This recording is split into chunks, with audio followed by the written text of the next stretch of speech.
Hey, what's up, lightboltjoe here. Today we're going to discuss the 2018 horror film Black Pumpkin, hour and a half, as all films should be. One of the worst films I've ever seen. It's unfortunate. It's a good concept, but it's Trick or Treat. It's 2009's Trick or Treat. You have this villain called Bloody Bobby, who is a direct riff-off of Sam from Trick or Treat, from Michael Dowdy's Trick or Treat. And he's back on Halloween night. He's, making sure people check the candy and all the following the rules bit. But, he's out for revenge because these two, teenagers, middle schoolers, brought him back inadvertently by doing a report on Diablo's Den, which is this local area in their town, which is legend and stuff. So Bloody Bobby had killed people years ago, and then flash forward to present, and the kids make this video for their school project on history. And then Bloody Bobby is out again causing chaos.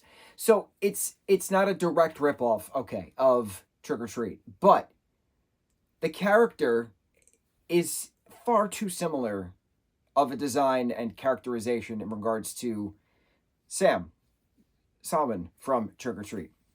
I don't like that. I don't like how slow this was. I don't like how cheesy it was. It was so corny. The best part of this was Matt Rife had a character in this for 4 scenes, if you will. And Matt is a great comedian, and he has a very specific way of doing body language in regards to comedy. So he'll go like this, kind of a thing, to make a point. And, it's funny. So he does that with delivering lines and, how do I explain this? He does snarky, sarcastic comments with body language without having to say things, which is very rare to do. So that he's very talented that way.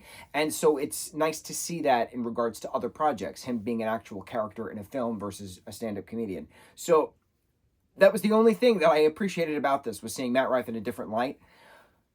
But I said this for those of you who watch these in review order, when I put something out and it's, in order.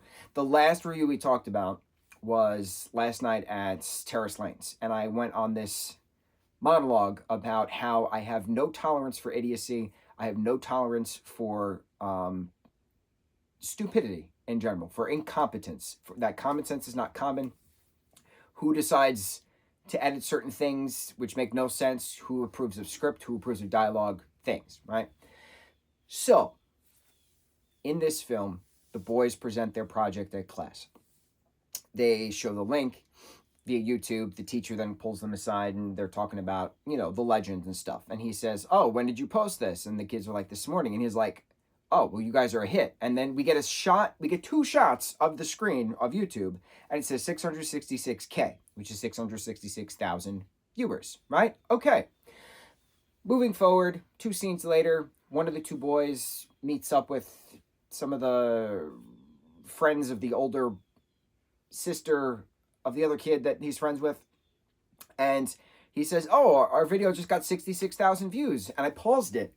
And I said, he said 66,000, but the screen that we were given says 666K, 666,000 viewers. And then they're talking, and I'm like, it's an interesting error. Scenes go by, different group of friends is looking at the video, and the girl is like, "Oh, did you see, the kids got 66,000 views, and the boyfriend is like, "No, that's not possible." And she's like, "Oh, my mistake, but they're now up to 100,000 views." And I'm like, what idiot is in charge of dialogue? What idiot is in charge of editing?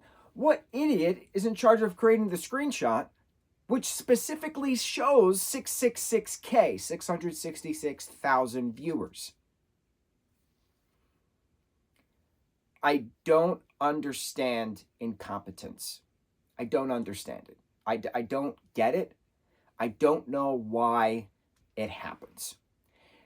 This is a low-budget film. I get it. So I'll be the devil's advocate again. These individuals are not paid enough to care about consistency. Fine. It's unfortunate. It keeps happening, and I'm tired. I'm tired of seeing these things that other people don't. What really pisses me off is when you go directly to the IMDb page for this project, right? You type in Black Pumpkin, pops up 2020 Black Pumpkin, right? Awesome cover, right? It has an awesome poster. Awesome. Just terrible film. Terrible film. Very cheesy. Very clunky. Very cheesy.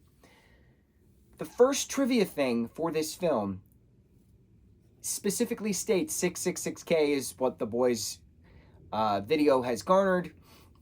And that's a nod to the devil's number or something to that extent. And I'm looking at the trivia fact for this because I wanted to make sure I got my time correct because it came out in 2020 or 2018, excuse me. When did this come out? 2018. Came out in 2018. And the first trivia thing is in relation to the screen grab of the teacher showing the laptop to the students and us, the viewer, of 666K viewers, saying, "Oh, you boys have been a hit. You know, if you just posted it this morning." So the screen grab corresponds to the trivia fact. Sure. So then why the hell was the dialogue throughout the rest of the film 66,000, 66,000, 66,000?